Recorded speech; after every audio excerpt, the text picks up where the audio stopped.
Hello, I'm Kimberly, and welcome to the weekend edition of the Native News Update. It's Friday, February 6th, and many of the stories you'll hear here can be found at IndianCountryTV.com. And here's the news for the day from the Associated Press and other Native news sources. Imagine a United States that was still at war with its Native tribes. Imagine that Indian reservations that dot American landscapes had no respected boundaries, and that Apaches were encamped in eastern Arizona. Mohawks inhabited the Green Mountains of Vermont, and the Lakota still hunted on the Great Plains. Now imagine that all these tribes want is a land of their own and to be treated like human beings, and instead of honoring that desire, American companies level Arizona, strip mine the Green Mountains, and burn the Great Plains. In the process, the native peoples of these lands are systematically ignored, brutalized, and then murdered in ways that are as horrific in their details as they are for their regularity. In South America, no imagination is required. This is happening right now. Indigenous lives are regularly lost in the fight for land rights against clear-cutting businesses and ranchers with deep pockets. Most frightening of all, South American governments seem largely incapable or at worst unwilling to stop these brutal murders. You can see the full story at planetexperts.com and search for Native leaders are being killed in the Amazon because they want the right to live. The U.S. Department of Housing and Urban Development announced that the HUD and U.S. Department of Veterans Affairs program that helps homeless veterans find permanent supportive housing will for the first time expand directly into Native American communities. The HUD-VASH program will now be open to tribes so they may directly serve Native American veterans living on or near tribal lands. To expand the HUD-VASH program, $4 million will be invested specifically to support Native American veterans experiencing homelessness by providing them with secure housing and connecting them with clinical services and case management. While there is a need for the program in Indian country, HUD is calling on both national and regional Native American leaders, associations, and communities to offer insight in the design of the expansion, including ways the tribes estimate homelessness, what criteria HUD should establish in allocating funding, what medical providers are offering care to veterans, and how HUD can target program assistance in ways that encourage the creation of new housing. To expedite the program's expansion, HUD has requested tribal responses through its Office of Native American Programs within 30 days rather than the traditional 60-day comment period. Comments can be submitted by February 25th to tribal HUD-VASH comments at hud.gov. Atlanta Dream Guard Shoni Schemmel from the Umatilla Reservation has been announced as one of 3 WNBA players who will participate in the Sprint NBA All-Star Celebrity Game 2015 on February 13th, airing live on ESPN from Madison Square Garden in New York City. Schemmel was invited to participate following a stellar rookie season that saw her be named MVP of Boost Mobile WNBA All-Star 2014 after scoring an All-Star Game record 29 points with 8 assists. She was also named the League's Player of the Week on August 18th, set a WNBA record for most assists in her first 4 games in the league, and ranked 6th among rookies in scoring, averaging 8.3 points per game.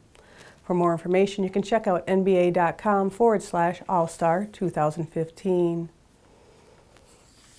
Bronson Koenig's toughest assignment as a freshman didn't come on the basketball court for the Wisconsin Badgers.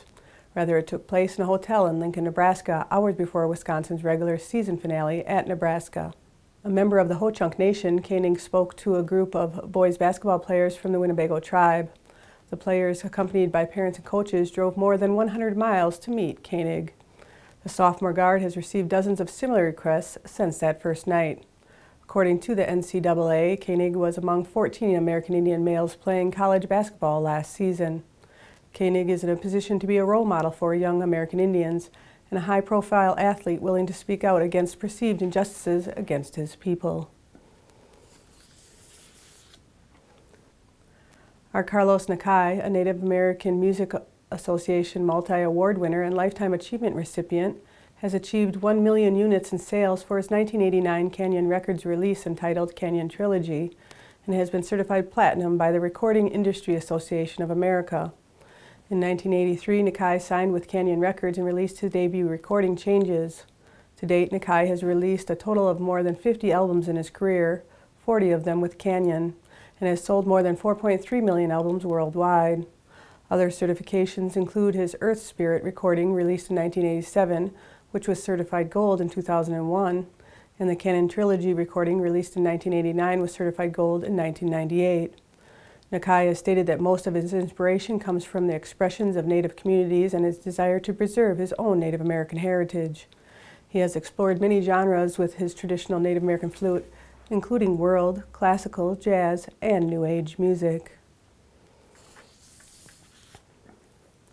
Filmmakers are looking for a number of Native Americans from the northwestern Wisconsin region to take part in a short 15-minute film to be shot in the Red Cliff area this year. The film is titled Waboose and is the story of a young Ojibwe boy from Red Cliff named Rabbit who spends his days collecting comic books and trying to keep his younger sister out of his hair. The script is the product of a Red Cliff tribal member, Winona Wilms. Filmmakers are looking for a variety of actors to take part in the film, including the lead actor, a younger sister, their mother, a grandfather, 3 teenage bullies, a delivery driver, and a handsome, well-to-do family passing through the reservation on a road trip.